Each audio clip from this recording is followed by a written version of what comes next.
everybody, so this is going to be my final presentation for this class.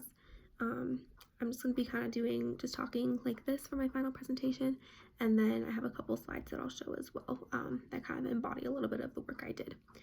First, I kind of want to take a minute and just thank everybody for whoever's going to watch this presentation of mine.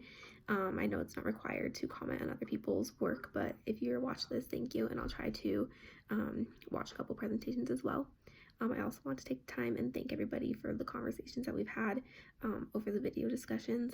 When I first started this class, I was so nervous to have to video myself like this and post it for the class, but the community has been so welcoming, and I think I've learned a lot from everybody, so thank you.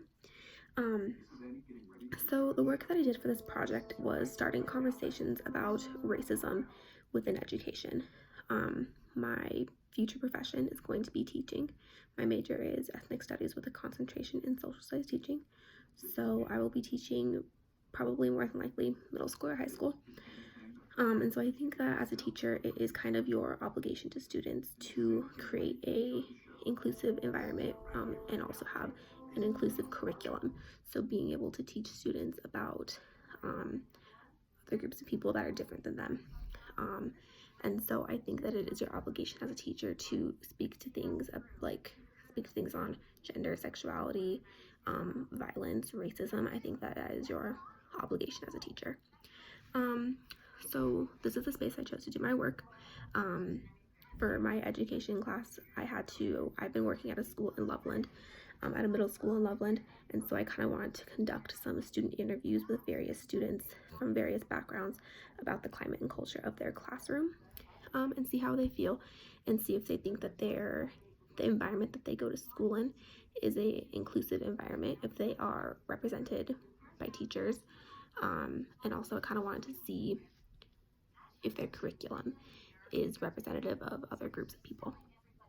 I also extended this work into an elementary school.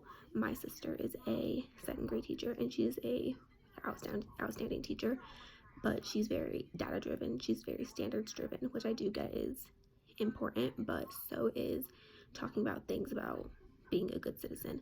And so I've kind of approached her a couple times about letting me come to her classroom and talk about issues of racism in her classroom, and she's always kind of pushed it under the rug.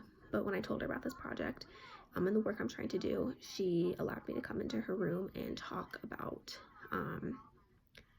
racism and just have a little conversation with her second graders.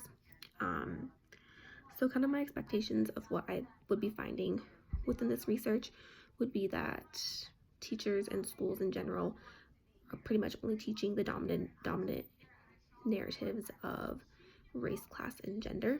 I personally believe that schools and education are definitely powered by colonialism, especially within social studies classrooms.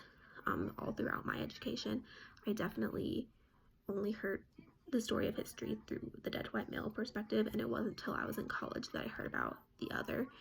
So I think that it's important to, within schools, to talk about other perspectives other than just the dominant perspectives.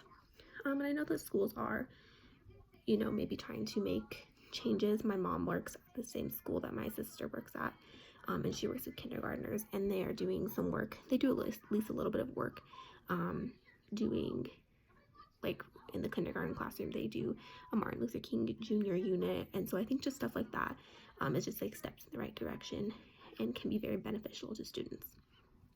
So some of the challenges that I had while doing this work is that it's kind of hard to have these conversations with students, especially for me as a teacher candidate. I can't talk about some things because this coursework is pretty controversial, some would say, and so it's kind of hard to have those types of conversations with students because I don't want the teachers from the schools to receive backlash from parents, and so I think it was just kind of trying to find a sweet spot about having conversations, but also maybe not giving all of my opinions all at once.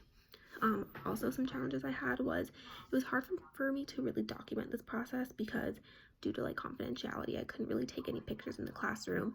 I didn't really record any voices for the student interviews. I kind of just wrote everything down. So I'll kind of show you a little bit later on of what I found in a little PowerPoint that I made.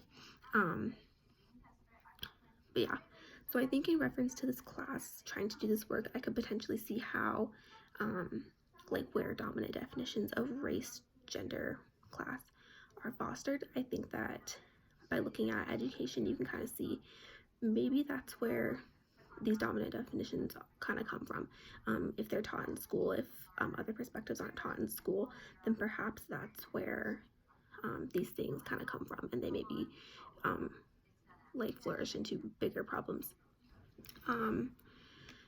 So overall, I think that those who are excluded or marginalized in schools would be the students of color.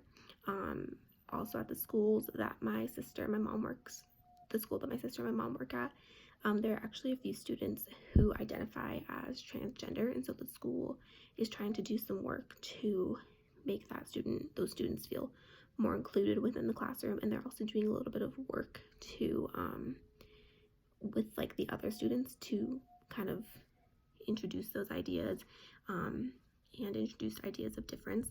So I think that's really good for schools.